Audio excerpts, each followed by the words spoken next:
오늘은 대림절 첫 주일입니다. 복된 주일이고 또 이 복된 주일에 함께 예배드리는 우리 모든 사랑하는 우리 믿음의 가족들에게 하나님의 사랑과 하나님의 은총이 임하기를 바랍니다. 우리 교회 신앙의 삶은 1년이 이렇게 순환이 되어집니다. 여러 우리 교회력이 따라서 우리 성탄절이 있고 크게는 부활절이 있고 추수감사절이 있고 이렇게 1년을 이렇게 돌아가게 되어지는데 우리 교회력의 첫 번째 날은 오늘 대림절 첫 주일입니다. 그래서 우리 세상에서는 1월 1일이 있지만 시작하는, 그러나 우리 교회에서는 오늘 첫 주일을, 대림 첫 주일을 한 해의 시작이다 이렇게 말을 합니다. 그래서 우리 교회의 교회력 예산도 우리 작년 1년 예산은 지난주로 다 끝나고 이제 오늘부터 새롭게 시작을 해서 우리 모든 일들이 교회는 시작이 되어집니다. 성탄절이 있고 또 1월 1일이 있고 부활절도 있고 여러 교회력이 있음에도 불구하고 이 대림절 첫 주일을 시작한다는 것은 이 대림절이 얼마나 중요한 것인가를 우리에게 알려주시고 있습니다. 대림절 첫 주일인 오늘 제가 첫 번째 촛불을 켰는데 매주일 하나씩 더 늘려나가게 되어져서 성탄 예배 때 마지막 5번째 촛불이 켜지면 성탄절이 되어지는 이 귀한 시간들이 우리에게 주어집니다. 이 대림절 이 기간 동안 우리 모든 믿음의 가족들이 교회력도 색이 지난주 녹색이었다가 제 이 컬러도 다 바뀌지 않았습니까? 이 보라색 이 고기하고 묵상하는 회개하는 이 시간이기 때문에 우리 모두에게 정말 귀한 시간들이 되어지기를 바랍니다. 세상은 1월 1일을 한 해의 시작으로 여기지만 우리 믿음의 교우들은 벌써 한 달을 먼저 시작을 하게 되어집니다. 우리는 시간을 앞당겨 살아가는 우리 믿음의 백성들이 아닌가, 저는 그런 생각을 해봅니다. 세상 사람들은 12월이 되어지면 세상에서 연말이라고 해서 흥청망청 지나기도 하고 또 즐거운 시간을 보내기도 하지만 하나님을 믿는 사람들은 하나님께서 주신 이 한 해가 시작되어졌기 때문에 우리 믿음으로 근신하면서 믿음으로 한 해를 준비하는 귀하고 복된 시간을 우리가 만들어 가는 것입니다. 우리 모든 가족들이 이 믿음 안에서 우리 이 귀한 시간들을 나눌 수 있기를 바랍니다. 무엇보다도 중요한 것은 믿음 안에서 우리 함께 걸어간다라고 하는 사실입니다. 우리가 개인적인 혼자의 삶을 살아가는 것 같지만 우리는 혼자 살아가는 삶이 아니라 우리 함께 믿음의 길을 걸어가는 믿음의 백성들이 있고 믿음의 동지들이 있다라고 하는 사실입니다. 우리 지금 예배드리는 우리 옆에 곁에 앞뒤에 계신 우리 모든 분들이 우리 믿음의 이 길을 함께 걸어가는 그런 우리 믿음의 교우들 아닙니까? 때로는 내가 혼자 걸어가는 것 같고 나 혼자 살아가는 것 같아서 때로는 외롭기도 하고 때로는 절망하기도 하고 경제적인 문제로 인해서 또 개인적인 건강의 문제로 인해서 또 가족들과의 관계 문제로 인해서 여러 가지 힘들고 어려운 있을 때 나 혼자 있는 것 같지만 그럼에도 불구하고 하나님은 우리들에게 믿음의 사람들을 함께 허락해 주셔서 내 곁에, 내 옆에, 내 뒤에, 내 앞에 하나님의 백성들이 함께 있다는 것을 우리에게 알려주십니다. 우리 옆에 있는 분들 한번 보십시오. 옆에 있는 분들이 그만큼 귀한 사람들입니다. 그리고 이 믿음의 백성들이 우리 함께 그 길을 걸어가며 이렇게 예배 드릴 수 있다라고 하는 것이 귀한 일 아닙니까? 여기 보면 부모님들과 아니면은 부부들이 또 엄마 자녀들과 같이 함께 예배 드리는데 이거 얼마나 귀한 일입니까? 이 시간 예배 함께 드릴 수 있다라고 하는 그 예배 드리고 싶어도 못 드리고 있는 그런 마음 아픈 일들이 진짜 있는 거 아니겠습니까? 저는 이 예배 드린 이 시간이 이 믿음에 가득 드린 이 예배 시간을 존귀하게 여기는 우리 믿음의 백성들이 되어지기를 바랍니다. 이 대림절입니다. 기다린다라고 하는, 전에 대강절이라고 쓰기도 했었죠. 이 어드벤트라고 영어로 그렇게 되어 있는데 이게 온다라고 하는 뜻입니다. 우리에게 오고 있는, 임하고 있는 대림절입니다. 주님을 기다리는 계절입니다.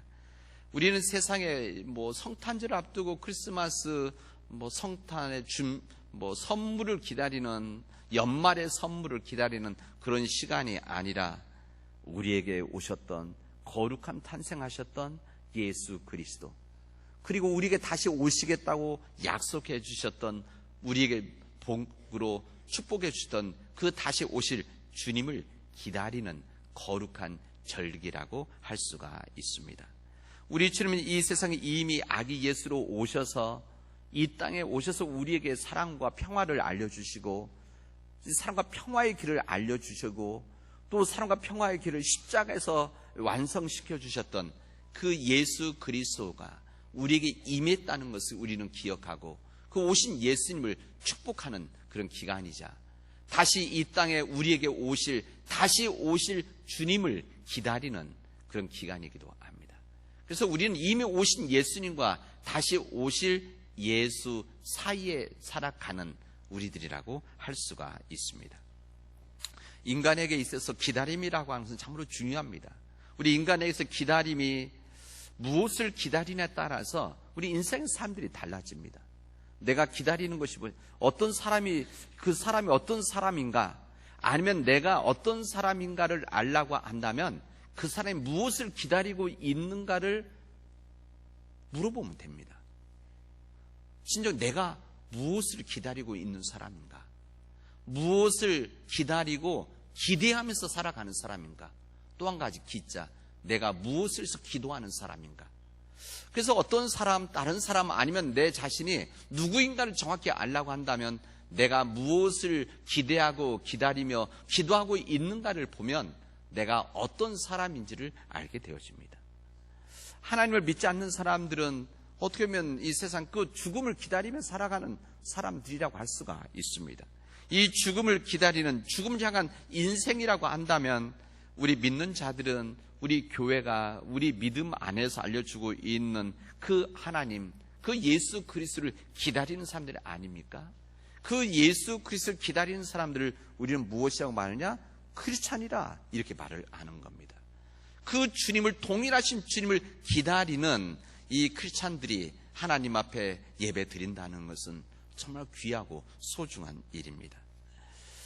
진정 기다리는 사람이라고 하는 것은 하나님의 약속을 믿는 사람들입니다.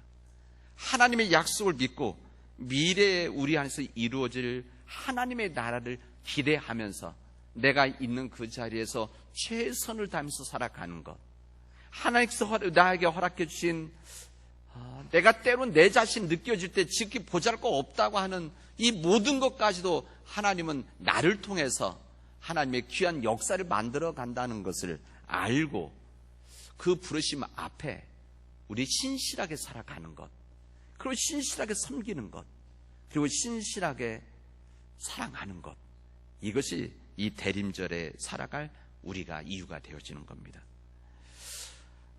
그렇지 못한 사람들은 우리 삶을 대충 살아갈 수가 있습니다. 때로는 나만을 위해서, 내 자신의 이 즐거움, 쾌락을 위해서, 좀 더 한다면 우리 가족의 이런 즐거움만을 살아가는 이런 사람들, 뭐 옛날 노래 커피 한 잔 시켜놓고 그대를 오기 기다리네, 이런 기다림의 그런 사람들이 아니라 우리는 우리 앞에 놓여질 정말 창조적인 삶들, 역동적인 삶들, 하나님의 주시는 은혜와 능력 때문에 우리가 어느 곳에 있든지 담대히 살아나갈 이 삶을 고대하고 기대하면서 살아가는 사람들입니다. 그래서 우리에게 온전한 기다림은 우리가 정말 필요합니다. 우리가 그 기다림이 있다라고 하는 것, 이 거룩한 기다림이 있을 때 우리 삶에 희망이 있는 것이고, 삶의 열정과 애정이 있어서 우리에게 주어진 모든 힘든 일들, 이 모든 우리에 주어진 이 유혹과 도전들을 능히 감당해 나갈 수가 있습니다. 지금 우리 민족에 닥쳐 있는 여러분, 우리 사회적인 일들, 얼마나 많은 일들이 우리 민족을 위협하고 또 우리 사람들이 힘들게 하고 있습니까? 도저히 어떻게 해결할 수 없는 일들, 오늘 제가 뉴스레터에 그 목회 서신을 썼지만 우리 삶의 그런 갈등들이 너무나 많아서 지금 정말 고민하고 있고, 우리 민족을 사랑하는 사람들에게는 정말 마음 아픈 시간을 정말 보내고 있습니다. 우리 사회뿐만 아니라 우리 교회도 마찬가지 아닙니까? 우리 교회가 이 세상의 빛과 소금이 돼서 오히려 거룩한 영향력을 끼쳐야 되는 우리 교회들이, 지금 우리 교회들이 그런 우리의 주님께서 허락해 주신 이 본질적인 이 사명, 예수 그리스도 생명을 우리가 온전히 간직하지 못하고 살아가는 이런 힘든 이 시대를 우리는 거쳐가고 있습니다. 그러기 때문에 우리가 더욱더 기다림이 있지 않나 그런 생각을 해봅니다. 왜냐하면 그 기다림이 있을 때, 세상의 기다림이 아니라 거룩한 기다림이 있을 때 우리에게는 희망이 있기 때문에 그렇습니다. 우리는 대림절기를 오늘 시작하면서 오늘 본문의 말씀을 이 다니엘서와 마태복음의 말씀을 읽었습니다. 우리 교단이 함께 읽고 있는 이 전체 말씀인데, 이 두 가지 이 말씀은 우리 민족이 겪고 있는, 우리 한국교회 겪고 있는 이 어떻게 보면은 이 고난의 역사와 비슷한 역사를 우리에게 알려주십니다. 이 다니엘서는 이스라엘 민족이 처해 있었던 이 고난의 한 역사, 그들이 바벨론의 포로로 끌려갔을 때 아주 강국에 끌려가서, 바벨론이라는 강국에 끌려가서 노예로 살고 있었던 그 시대, 희망과 희망이 없었던 이 절망의 시대 속에 있었던 이스라엘 민족들에게 주셨던 하나님 말씀을 주시고, 오늘 마태복음에 있는 이 주님의 말씀은 그때 복음이 전해지는 그때에 이 절망스러운 이 어려운 고통이 있을 때 주셨던 주님의 말씀이기도 합니다. 오늘 이 구약의 말씀은 우리 구약의 한 이야기, 하나의 이야기 같은 이야기인데 하나의 역사죠. 이 바벨론 왕, 이 느부갓네살 왕은 이 다니엘 세 친구인 사드락과 메삭과 아벳느고, 이 사드락과 메삭과 아벳느고라고 하는 이 다니엘 세 친구를 지방 관리로 임명을 하게 되어집니다. 비록 그들은 이 유대 땅에서 이스라엘에서 끌려왔었던 이 포로들이었었지만, 이제 시간이 지나면 이게 BC 587년에서 538년, 이게 한 40년 기간이기 때문에 시간이 지나서는 그냥 한 외국인이었습니다. 처음 올 때는 포로로 왔지만 시간이 지나서는 이제 하나의 외국인이 되어져서 이들이 그곳에서 높은 지위까지 올라갈 수 있었던 겁니다. 그래서 이들이 느부갓네살 왕의 꿈이 있었는데 이것을 해몽해 주었기 때문에 이 다니엘과 이 세 친구들은 이제 임금의 신임을 받아서 이제 지방 관리로 임명을 받아 일을 하는 상황입니다. 이들은 이 바벨론에 와 있었지만 어떻게 보면 성공을 한 사람들이죠. 그리고 편하게 살 수도 있는 선택적인 삶을 살아갈 수 있었던 사람들입니다. 그저 그들은 바벨론의 이 권력, 이 바벨론 막강한 힘은 그대로 인정하고 그냥 왕에게 충성을 바치면, 또 충성을 바치는 척을 하면 더 높이 출세할 수 있는 그런 삶이 그들에게는 주어져 있었습니다. 이 바벨론 체계의 권력과 이세 앞에 무릎 꿇고 적당히 타협하면 다른 사람들처럼 편하게 살아갈 수 있는 그런 삶이었었습니다. 그런데 이들은 그렇지 않은 삶을 살아간 겁니다. 그게 문제가 생겼습니다. 이 느부갓네살 왕은 자신의 권력을 상징하는 이 금신상을 만들도록 했습니다. 그래서 금신상을 만들었는데 높이가 30m나 되고 폭이 3m나 되는 이 거대한 거 아니겠습니까? 그리고 이것을 만들고 나서 모든 사람들이 이제 만든 다음에 이제 음악의 악기가 연주를 하게 되면 전국 어디서든지 이 금신상을 향해서 절을 하라라고 하는 명령, 어명이 내려졌습니다. 사실은 이 명령은 이제 이 다니엘과 이 메삭과 아벳느고, 이 사드락을 이제 싫어하는 사람들이 만든 한 음모이기도 합니다. 이들은 절대 여기 절하지 않고 우리가 하나님께 기도한다는 것을 알고 있었기 때문에 그렇습니다. 이 명령이 내려졌을 때 이 명령을 어긴 사람들은 불타는 감에 던져질 것이라는 것까지 경고를 했었습니다. 그런데 이 명령을 어긴 사람들이 있으면 바로 이 사람들입니다. 이 사드락과 메삭과 아벳느고, 이 세 사람은 이 임금의 명령을 어겼습니다. 포로로 잡혀왔었기 때문에. 그래서 이 왕의 그럼에도 불구하고 여러 은혜를 받고 관리가 되어졌는데 왕의 어명을 어긴 겁니다. 사람들이 주시하고 있는 상황 속에서 어명을 어긴 것이죠. 그래서 이들이 끌려 나왔습니다. 이 끌려 나와서 마지막 말을 합니다. 이제 지금이라도 신상에 절을 하면 살려주겠다라고 하는 왕의 마지막 이야기, 호의를 베풀어 주었는데 이것마저 거절을 하게 되었습니다. 그래서 여기에 분노한 이 왕, 결국 그들을 뜨거운 용광로 속으로 집어 던지라라고 하는 명령이 내려집니다. 그 용광로는 오늘 성경 아까도 읽었지만 7배나 더 뜨거운 용광로를 만들었습니다. 그리고 이 세 사람을 데리고 가는 이 군인들마저 가까이 가서 불꽃에 타 죽었다, 이 정도 뜨거운 불꽃을 만들어서 그들을 집어넣게 되어집니다. 근데 여기에 놀라운 일이 일어납니다. 그렇게 뜨거운 용광로에 그것도 옷을 입은 채 던져졌는데 그 맹렬한 불꽃 속에서 이 세 친구는 아무 일 없다는 듯이 거닐고 있었다라고 성경 증언합니다.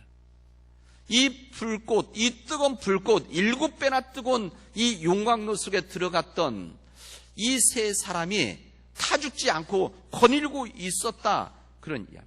그래서 이 깜짝 놀란 느부갓네살 왕이 황급히 명을 내서 그들 꺼내 오게 합니다.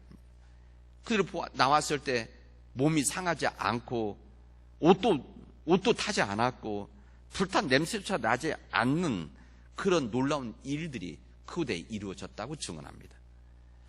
여러분, 이 다니엘서 이야기는 지금부터 2500년 전 바벨론 땅에서, 바벨론 땅에서 이루어졌던 한 사건입니다.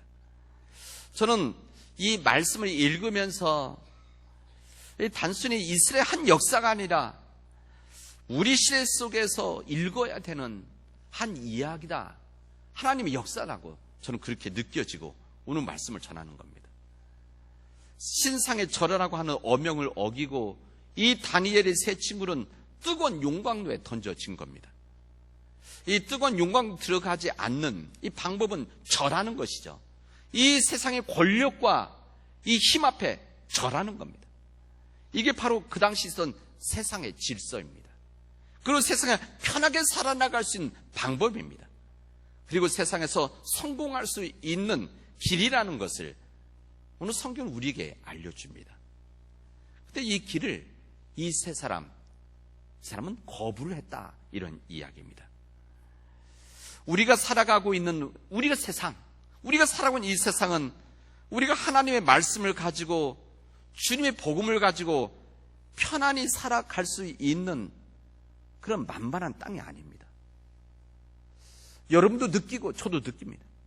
우리가 살아가는 이 세상, 하나님의 뜻을 가지고 예수 그리스도의 복음대로 살아간다는 것, 하나님 말씀을 순종하고 그대로 살아간다는 것, 정말 힘든 세상입니다. 아마 여러분들이 더욱더 절실하게 느끼고 있을 것입니다. 주일 예배에서, 설교에, 성경 공부에서, 또 기도회에서 우리들이 말씀을 듣고 나누고 회개하고 또 그렇게 또 결단하고 또 그렇게 살아나가겠다고 그렇게 우리가 결단하고 기도하지만 세상에 들어가면 세상의 힘에 밀려서, 세상의 이 시대의 흐름에 밀려서 우리가 쉽게 살아갈 수 없다는 것을 저도 알고 있고 여러분도 알고 있습니다. 그렇게 살고 싶지 않지만 세상이라고 하는 이 강력한 힘 앞에, 우상 앞에 나도 모르는 사이에 머리를 숙이는 일들이 너무나 많이 있고, 세상에서 머리를 숙이지 않고 어떻게 살아갈 수 있느냐고 우리 스스로에게 자문하기도 하고, 때로는 적당히 하나님을 외면해 버리는 때들이 많이 있습니다. 때로는 하나님의 눈을 가릴 때도 많이 있고, 또 하나님의 귀를 막아보기도 하고, 하나님의 손을 내려 붙잡기도 하고, 하나님의 발을 묶어놔서 못 가게 하는 일들이 실제 우리 믿음의 삶 안에서 다 있습니다. 때로는 적당히 양심을 속이기도 하고, 때로는 적당히 하나님의 뜻이 아닌 세상과 물질과 명예와 탐욕 앞에 내 영혼을 내어놓는 일들이 우리도 종종 있습니다. 때로는이 아니라 자주 일을 하기 때문에 세상의 도전 앞에, 이 세상의 죄 앞에 우리들이 무디어질 때도 있다는 것을 우리 스스로 자백하게 되었습니다. 주님은 십자가의 길을 걸어가라고 하지만, 주님 주님이 걸어갈 때 그 길을 걸어가라고 하지만, 그리고 다른 사람들 앞에 겸손히 내 자신을 내려놓으라고, 우리 자신들을 겸손하게 내려져서 다른 사람들 앞에 예수님 때문에, 하나님 때문에 더 낮아지고 겸손히 살아가라고, 희생하라고, 그리고 그들의 허물까지도 받아들이면서 용서해 주라고, 그리고 그들을 불쌍히 여기라고 우리가 그렇게 이야기하고 생각하지만 우리가 그렇지 못한 삶을 살아가고 있다는 겁니다. 우리가 때로는 그런 삶을 살아가면 세상 사람들은 우리들을 보고 어리석은 사람이라고 그렇게 이야기를 합니다. 이 세상에서 어떻게 그렇게 겸손하게 살아가려고 하느냐, 어떻게 이 세상에서 희생하고 살아가려고 하느냐, 이 세상에서, 이 모진 세상에서 어떻게 그 사람의 허물을 덮어주고 용서해주고 불쌍히 여기면서 살아가려고 하느냐, 이렇게 살아가는 것 그냥 어리석은 사람이라고 그렇게 이야기를 합니다. 이 좋은 세상에 손해를 보고 어떻게 살아가느냐라고, 그렇게 살아갈 수 없다라고 우리 스스로도 이야기, 때로는 하늘의 주먹질을 우리 자신이 할 때도 있습니다. 오늘 제가 말을 전하는 것이 하나님의 말씀을 전하는 겁니다. 제가 하나님의 말씀을 전달하는, 제가 말씀을 전하면 다시 말해서 이 세상의 힘에 머리 숙이지 않고 힘들어도 어려워도 우리가 왕따를 당하더라도 흔들리더라도 주님 말씀대로 살아가라고 하지만, 아마 때로는 목사님 그렇게 쉽게 말하지만 우리의 현실은 그렇지 못하다고 아마 저에게 다시 질문하실 겁니다. 마치 우리가 세상의 질서 앞에 머리 숙이지 않고 다른 길을 걸어간다는 것은 이 다니엘의 세 친구들이 사드락과 메삭과 아벳느고가 용광로에 들어가는, 뜨거운 용광로에 들어가는 일과 너무나 비슷하기 때문에 아마 우리들은 갈등을 하게 되어지는 겁니다. 다니엘의 세 친구는 이 세상의 힘을 상징하는 금신상 앞에 절을 하지 않았습니다. 뜨거운 용광로가 있다는 것을 알고 있으면서도 그들은 머리를 숙이지를 않았습니다. 용광로가 무엇입니까? 용광로는 극심한 고통의 자리이자 절망의 끝장 아닙니까? 죽음의 자리입니다. 그럼에도 불구하고 이제 더 이상 아무것도 없는 마지막인데도 불구하고 모든 것을 알고 있었지만 그들은 끝내 머리 숙이지 않고 용광로를 그냥 선택했다는 것을 우리에게 알려주십니다. 어떻게 그런 선택을 했느냐? 세상 사람들을 보면 비웃을 만한 그런 선택을 어떻게 했느냐 질문하는데, 오늘 성경 우리들에게 이렇게 대답을 하는 겁니다. 기다림의 희망이 있었기 때문이다 말하는 겁니다. 믿음의 토대에 있는 기다림의 희망이 있었다. 그 기다림의 희망 때문에 용광로에 담대히 들어갔다 이야기하는 겁니다. 용광로가 끝이 아니라는 것을 그들은 알고 있었기 때문에 지금 그들이 겪고 있는 힘듦과 어려움이 용광로보다 더 뜨거운 지금 우리의 현실적인 삶의 일들이 지금 끝이 아니라 아직 끝나지 않은 게임이라고 하는 것을 그들은 알고 있었기 때문에 그런 겁니다. 그런 믿음과 희망을 가진 다니엘 세 친구가 용광로에 들어갔을 때 성경에 보면 뭐라고 하면 3명이 아니라 4명이었다 이렇게 이야기를 합니다. 분명히 3명을 집어넣었는데 4명이었다. 그래서 느부갓네살 왕이 그 모습을 주목하고 나왔을 때 그런 이야기를 하지 않습니까? 그의 모습은 마치 신의 아들과 같았다 이렇게 이야기를 합니다. 무슨 말입니까? 그 용광로, 그 고통의 자리, 다 끝장난 마지막 자리, 절망과 죽음의 그 자리에 그들만이 있었던 것이 아니라 바로 그 고난의 자리에 하나님이 함께 있었다는 것을 우리에게 알려주시는 겁니다. 그 용광로에 함께 하시던 하나님이 바로 우리가 믿는 하나님이라는 것을 우리에게 알려주십니다. 여러분, 지금 여러분들 가운데 용광로 같이 뜨거운 용광로 속에 있는 분들이 있습니까? 내 건강의 문제로 인해서, 우리 가정의 경제적인 문제로 인해서, 또 깨어진 가정의 문제로 인해서, 또 신앙적인 영적인 갈등과 이런 문제 때문에 여러분 혹시 용광로 속에 있는 그런 우리 믿음의 가족들이 있습니까? 그래도 그런 적이 있었습니까? 여러분 오늘 주님 말씀을 들으시기 바랍니다. 여러분들이 그런 고통의 자리에, 용광로가 뜨거운 그 자리에 주님이 함께하고 계셨다는 사실입니다. 주님이 함께하고 있었다. 그 자리에 함께 있었다. 우리가 고통받고 있는 그 자리에 지금 그 곁에 계셔서 우리가 지쳐 쓰러지지 않도록 붙잡고 계시다는 것을 믿음으로 받아들일 수 있기를 바랍니다. 그 길 혼자가 아닙니다. 혼자 걸어가는 길이 아니라는 것입니다. 때로는 그 하나님께서는 우리 믿음의 가족들을 허락해서 우리를 통해서, 내 친구를, 믿음의 교우를 통해서, 목회자를 통해서 그 곁에 있도록 해주시기도 하십니다. 우리가 단의 새 친구들처럼 우리를 지키시는 우리 하나님이 우리를 활활 타는 화덕 속에서 구해주시고 임금님의 손에서 구해주실 것이다 라고 하는 믿음을 가지고 있으면 이 세상의 절대 용광로는 두려워하지 않아도 된다는 사실입니다. 이 새 친구는 이 용광로에 들어가면서 그렇게 이야기하지 않습니까? 이 뜨거운 용광로에 들어가도 주님 우리를 구하실 것입니다. 그렇지 않는다고 하더라도, 우리 지금 당장 눈앞에서 현실로 보여지는 그 일이 우리에게 이루어지지 않는다고 할지라도 우리는 세상의 권력 앞에 머리 숙이지 않겠습니다. 이야기를 하게 되십니다.